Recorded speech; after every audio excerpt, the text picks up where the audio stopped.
Hello and welcome to Key Questions. My name is Chris. Before you meet an interviewer, before you send a follow-up email, your resume speaks for you. Your resume is often the first point of contact with a company. But here is something that many people don't realize. An employer may only spend seconds scanning your resume. That means that you have less than a minute to make a strong impression. In some cases, your resume may not even be read by a human first. Many companies use an applicant tracking system. An ATS scans your resume and looks for keywords, skills, and phrases that match the job posting. If your resume does not include the right keywords, it may never reach a hiring manager. So what does this mean for you? It means your resume must be clear, focused, and tailored to the job posting. Let's focus on the most important part of your resume, the experience section. This section should clearly show how your skills and experiences relate directly to the job you're applying for. And remember,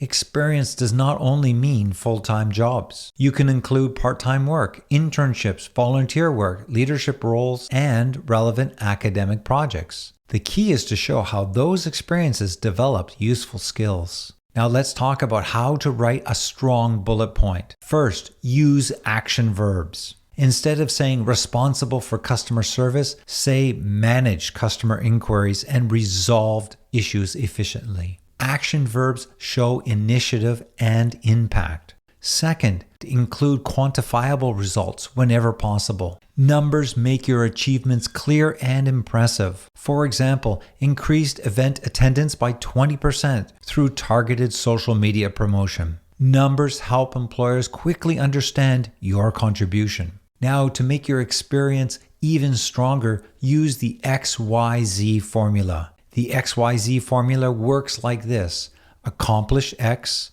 as measured by Y by doing Z.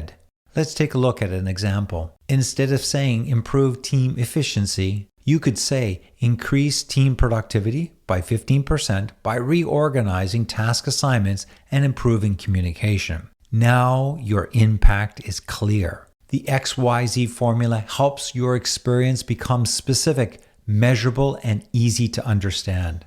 Remember, your resume is not a list of duties. It is a summary of your impact. So before submitting your resume, ask yourself, does my experience match the job posting? Did I use strong action verbs? Did I include numbers wherever possible? And is my impact easy to understand? In less than 60 seconds, an employer should see what you did, how well you did it, and why it matters. Your resume is your first opportunity to show value. Make every word count.